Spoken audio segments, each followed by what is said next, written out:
और चलिए अब आपको एक बड़ी खबर बता देते हैं। कानपुर हिंसा के पीछे एक बड़ी साजिश का खुलासा हुआ है। 8 दिन पहले हिंसा की पूरी स्क्रिप्ट लिखी गई थी। 27 मई से हयात हाशमी ने पूरी प्लानिंग करनी शुरू कर दी थी। हयात हाशमी ने मीटिंग की और मीटिंग करने के बाद तैयारी की। कानपुर हिंसा के पीछे एक बड़ी साजिश का खुलासा हुआ है और ये बड़ी खबर आपको बता रहे हैं। हयात हाशमी ने इससे पहले मीटिंग की। 8 दिन पहले हिंसा की स्क्रिप्ट लिखी गई थी। प्रशासन को गुमराह भी हिंसा से पहले किया गया। 27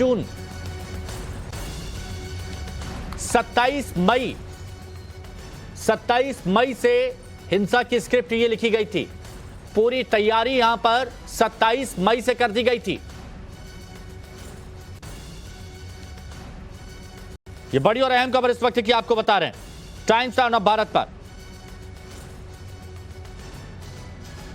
कानपुर हिंसा के पीछे बड़ी साजिश का खुलासा हुआ है और बड़ी साजिश ये कि इससे पहले ही तैयारी शुरू कर दी गई थी। हयात हाशमी ने पूरी तैयारी शुरू की और हयात हाशमी जिसने पहले बैठक बुलाई, मीटिंग की और मीटिंग करने के बाद उसने तैयारी की कि कैसे हिंसा भड़कानी है, कैसे लोगों को एकजुट करना है। कानपुर हिंसा के पीछे बड़ी साजिश रची गई थी। अब इसके एक एक सुराग आपको हम बता रहे हैं, एक एक खबर आपको बता रहे हैं ताकि आप बेहतर तरीके से समझ सकें।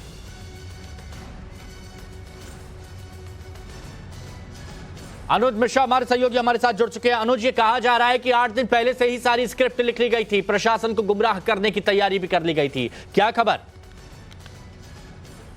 जी बिल्कुल, कहा जा सकता है कि इस पूरे मामले को लेकर जो रिपोर्ट सामने आ रही है उसके मुताबिक एलआईयू के पास इंफॉर्मेशन थी कि कुछ बड़ा हो सकता है और इस बाबत एलआईयू ने बाकायदा, जो लोकल इंटेलिजेंस यूनिट होता है उसने बाकायदा पुलिस के आला अधिकारियों तक ये बातें जो हैं वो शेयर भी किया था, जिसके बाद जो बाकायदा इस बाबत मीटिंग भी की गई थी। लेकिन ये बात सामने आई कि मीटिंग के दौरान जो मुख्य साजिश करता है उसने पुलिस को बरगलाया। उसने ये कहा कि ठीक है वो पुलिस की बात मान रहा है, लेकिन बावजूद उसके उसने पुलिस की बातें न मानी और उसके बाद उसने 3 तारीख को हिंसा की पृष्ठभूमि तैयार कर ली। तो जाहिर तौर पर ये लापरवाही जो है यहाँ पे साफ तौर पर देखने को मिल रही है पुलिस की तरफ से कि पुलिस ने अपने लोकल इंटेलिजेंस यूनिट की बातों को न मानकर जो साजिश करता था उसकी बातों को माना और जिसके बाद ये पूरा हंगामा, पूरी हिंसा हुई। तो जाहिर तौर पर इसकी जांच भी की जाएगी कि आखिरकार लापरवाही किसकी थी, वो कौन अधिकारी थी जिन्होंने बात न मानी। हालांकि इसकी गाज भी हम गिरते हुए देख रहे हैं पूरे मामले में। जिस तरीके से हमने देखा कि डीएम का तबादला हुआ, हालांकि ये जरूर बातें कही गई कि ये डीएम का जो तबादला हुआ वो रूटीन प्रोसेस से हुआ, लेकिन कहीं न कहीं इस मामले की जांच जैसे जैसे आगे बढ़ेगी वैसे जो लापरवाही जो भी इसमें शामिल होगा उसके खिलाफ भी कार्रवाई होगी। लेकिन अनुज, ये बात तो समझी जा सकती है कि हयात हाशमी कहां, किस हद तक उसने प्लानिंग की थी, कैसे लोगों को गुमराह करने में माहिर है, कहां से फंडिंग जुटा रहा था, लोगों की इकट्ठा कर रहा था, यह भी अपने आप में चौंकाने वाली बात है। जी बिल्कुल, और जिस तरीके से जो तीनों कहा जा सकता है अकाउंट पुलिस के हाथ लगे हैं, अगर तीनों अकाउंट्स की बात करें तो हमने देखा कि किस तरीके से 2019 में अकाउंट खुले थे और उसके बाद उसमें बाकायदा पैसे भी आए। पैसे जो हैं वो चलिए ठीक है, मैं आपको अनुज इस वक्त रोकता हूं। इस वक्त वो एफआईआर हम यहां पर दिखा रहे हैं और ये वो एफआईआर जिसको आप यहां पर समझ पाएंगे, देख पाएंगे, और इस एफआईआर में एक एक बात का जिक्र यहां पर किया गया है। और आप इस एफआईआर में अगर देखेंगे तो वो डिटेल यहां पर दी गई है जिसमें प्रथम सूचना जिसे कहा जाता है फर्स्ट इंफॉर्मेशन रिपोर्ट, और इसमें पूरी जानकारी होती है A to Z, जिसमें बताया जाता है कि कैसे ये मामला आगे बढ़ा और उसके बाद कैसे ये घटनाक्रम आगे बढ़ा। तो पूरी डिटेल जानकारी एफआईआर में दी जाती है। किसके नाम पर एफआईआर है वो भी हम यहां पर आपको बता रहे हैं। लेकिन आप यहां पर देखेंगे आपत्तिजनक नारेबाजी यहां पर कर रहे थे, पत्थर लेकर लोग यहां पर आ रहे थे और ये सारी जानकारी हमने आपको बताई। अब इसको और देखिए, और डिटेल में यहां पर आपको बताते हैं तो आप देखेंगे कि किस तरह से ये पूरी तैयारी यहां पर की गई और इसमें बताया भी गया है कि कैसे यहां पर एक आह्वान किया गया, बाजार बंद का आह्वान किया गया और उसके बाद शुक्रवार को जुलूस के रूप में बाबा चौराहे की तरफ जबरदस्ती बाजार बंद कर रहे थे। भय का वातावरण पैदा किया गया वहां पर और उसके बाद यहां पर जो हालात थे वो हालात लगातार बिगड़ते चले गए।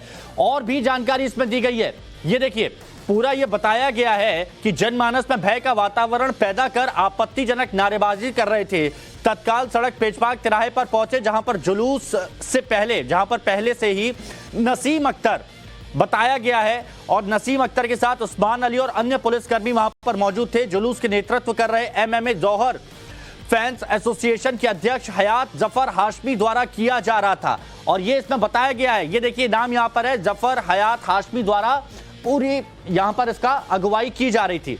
उसके बाद आगे बढ़ते हैं तो इसमें लिखा है लाउड स्पीकर उग्र भीड़ को शांत व्यवस्था बनाए रखने एवं जुलूस को ना ले जाने की अपील की गई है। पुलिस की तरफ से अपील की गई, लाउड स्पीकर पर पुलिस की तरफ से अपील की गई, यहां पर बताया गया है उक्त भीड़ को शांत बनाए रखने और जुलूस को आगे ना ले जाने की अपील की गई तथा यह भी बताया गया कि यह कृत्य विधि विरुद्ध रास्ता अवरुद्ध होने से आम जनमान्य को आने व जाने में अवरोध और उत्पन्न वहां पर किया जा रहा है।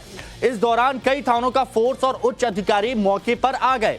अस्पताल जाने के दौरान कई थानों का फोर्स और उच्च अधिकारी वहां पर पहुंचे, मरीज और बीमार व्यक्ति को भी वहां पर ले गए। उसके बाद उपस्थित पुलिस बल के समझाने के बाद भी कई व्यक्तियों की भीड़ एक राय होकर उग्रता एवं अनियंत्रित होकर लाठी डंडे असलहे, ये इसमें देखिए पूरा जिक्र किया गया। इसको थोड़ा सा ऊपर कीजिए ताकि और अच्छे तरीके से इसको पढ़ सके और बता सके कि और क्या इसमें जिक्र किया गया है। इसको अगर आप ऊपर करेंगे तो इसमें लिखा गया है कि लाठी डंडे असलहों का यहां पर इस्तेमाल किया गया।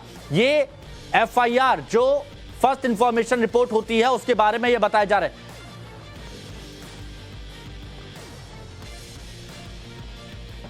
तो बड़ा खुलासा भी हम आपको बता रहे हैं, FIR रिपोर्ट भी हमने आपको बताई जिसमें बताया गया कि पुलिस की तरफ से पहले लाउड स्पीकर के जरिए बताया गया था कि आप आगे ना बढ़िए, हालात यहां पर खराब हो सकते हैं। भीड़ को शांत रहने के लिए कहा गया था, जुलूस आगे ना ले जाने की अपील की गई थी और लेकिन उसमें बताया गया कि समझाने के बाद भी कई व्यक्तियों की भीड़ एक राय होकर उग्रता और अनियंत्रित होकर लाठी डंडे असलहे लेकर आती है और फिर यहां हालात बिगड़ते हुए नजर आते। तो देखिए हयात हाशमी कैसा किरदार यहां निभा रहा था। मनीष यादव जुड़ गए हमारे सहयोगी हमारे साथ। मनीष जरा बताइए कि FIR में और क्या जिक्र किया गया है।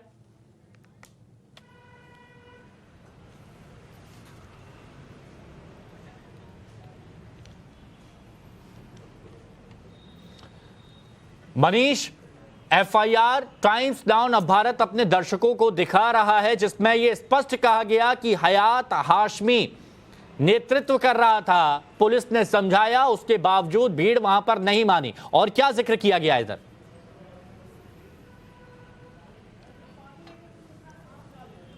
देखिए दंगों के संबंध में जब 3 जून को यह बंदी का आह्वान किया गया था उसके बाद लगातार हयात से संपर्क साधकर इसे स्थगित करने के लिए पुलिस ने दबाव बनाया था। उसके बाद लिखित में हयात ने आश्वासन दिया था कि वो 3 जून को किसी भी तरह की बंदी में हिस्सा नहीं लेगा, 3 जून को कोई भी बाजार बंद नहीं कराए जाएंगे, ऐसा लिखित में पुलिस अधिकारियों के सामने हयात ने आश्वासन दिया था। लेकिन बावजूद इसके 3 जून को बंदी हुई और हयात ने बढ़ चढ़कर इसमें हिस्सा लिया। FIR में ये सारी बातें शामिल की गई हैं कि वो जो व्हाट्सएप चैट हयात के मोबाइल से मिली है, 6 मोबाइल से बरामद हुई है, जिसमें जौहर एसोसिएशन के कई सारे ग्रुप बने हुए थे, जो अलग अलग मार्केट के ग्रुप बनाए थे, उसमें लगातार सूचनाएं आ रही थी और हौसला अफजाई हयात ऐसे लोगों की कर रहा था जो सूचनाएं डाल रहे थे। कुछ लोग चाह रहे थे कि ये बंदी 3 जून को न हो, चूंकि 3 जून को प्रधानमंत्री और राष्ट्रपति शहर में है, ऐसे में बेवजह जोखिम नहीं लेना चाहिए। पुलिस प्रशासन ने भी मना किया है। तो कुछ लोग इस चीज को जब ग्रुप में लिख रहे थे तो हयात और उसकी पत्नी इस पर अपनी नाराजगी भी जता रहे थे कि ऐसी जो चैट्स हैं, ऐसे जो पोस्ट हैं वो व्हाट्सएप में न डाली जाए। तो उन सभी बातों का जिक्र FIR में शामिल किया गया है और हयात से पूछताछ में जैसे जैसे इनपुट मिल रहे हैं उसके हिसाब से कार्रवाई की जा रही है। मनीष, लेकिन यह भी बहुत स्पष्ट यहां नजर आ रहा है कि हयात ने 8 दिन पहले से ही पूरी स्क्रिप्ट लिख ली थी, सारी तैयारियां वहां पर कर ली थी और जो पुलिस के अधिकारी थे उनको भी इधर उधर टहलाने की कोशिश की गई है।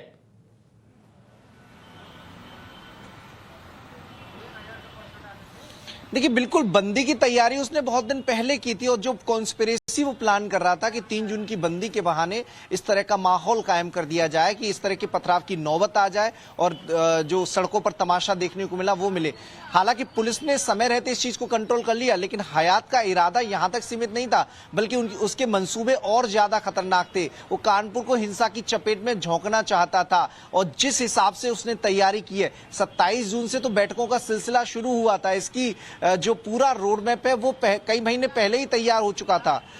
नुपुर शर्मा उसके लिए कड़ी थे। नुपुर शर्मा के बहाने उसे अपनी सियासत चमकाने का और इस तरह से कानपुर को हिंसा की चपेट में लेने का एक बहाना मिल गया और उसने उस बहाने का बखूबी इस्तेमाल किया और कानपुर की सड़कों पर जो तांडव देखने को मिला, नई सड़क इलाके में जो पथराव देखने को मिला, वाहनों को तोड़ा गया, मीटर को तोड़ा गया, जो कूलर की दुकानें आसपास के इलाकों में एक खास तबके के लोगों की थी, हिंदू पक्षीय तबके के लोगों की थी, उनको लूटा गया। तो ये जो पूरा एक स्क्रिप्ट, अगर इसे कहें स्क्रिप्ट या टूल किट, वो पहले से ही उसने योजना बना ली थी और अपने साथियों के साथ बहुत पहले से योजना बनाई थी, लेकिन अब हर एक योजना सामने आ रही है और शिकंजा भी कसता जा रहा है। शुक्रिया आपका हमारे साथ जुड़ने के लिए।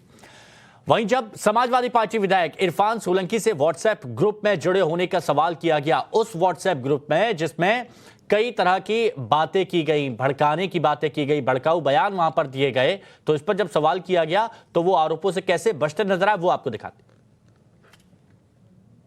पार्टी के लिए भी थोड़ी एम्बैरेसिंग बनती हुई दिखाई दे रही है, जहां निज़ाम कुरैशी आपकी पार्टी में रहकर उन्होंने काम किया और आज अभियुक्तों में से एक हैं, जेल में हैं। आप क्या समझते हैं कि उनको टारगेट किया जा रहा है या ये गिरफ्तारी सही हुई है? देखिए, ऐसा दो बातें, जैसे निजाम कुरैशी की बात कर रहे हैं, अभी थोड़ी देर पहले तमाम मीडिया वाले आए, उन्होंने कहा विधायक जी आप भी उस ग्रुप में हैं, अमिताभ भाई भी हैं और हमारे एक साथी विधायक हैं रूमी हसन साहब, वो भी हैं। देखिए, हम क्षेत्र के विधायक हैं और अल्हम्दुलिल्लाह हम चौथी बार के विधायक हैं, तो मेरा नंबर जो है गूगल में है। उस गूगल से कोई भी नंबर मेरा लेके आपको एडमिन बना सकता है, ग्रुप में जोड़ सकता है। आज की तारीख में हम 1400-1500 ग्रुप में हैं। अब आदमी ना जाने कितने ग्रुप में जोड़ दे। अब मान लीजिए कोई ग्रुप आपका है, उसमें हम जुड़े हैं या XYZ कोई जुड़ा है, उसमें अगर उसने आपत्ति कोई लिख दिया है, कोई बात ऐसी लिख दी है जिसकी वजह से समाज को गंदा हो रहा है, तो उसमें निजाम की गलती नहीं। हाँ, निजाम उस समय अगर वो जफर हयात के साथ थे और इस घटना में थे तो मैं इसकी निंदा करता हूँ। तो देखिए, यहां पर कह रहे हैं इसमें हमारी कोई गलती नहीं है, 4 बार का विधायक हूं, गूगल पर मेरा नंबर सेव है, कोई भी ग्रुप में जोड़ के एडमिन बना देगा तो मुझे पता नहीं पड़ेगा। कई सैकड़ों ग्रुप हैं जिसमें मैं जुड़ा हुआ हूं। देखिए, यहां पर अब ये सफाई यहां पर दी जा रही है और सिर्फ यहां पर इरफान नहीं है, आप देखेंगे तो यहां पर और भी विधायक हैं। अमिताभ वाजपेयी, वो भी ग्रुप से हट गए, वो भी ग्रुप से लेफ्ट हो गए जब टाइम्स नाउ नव भारत ने खबर दिखाई और सवाल पूछा।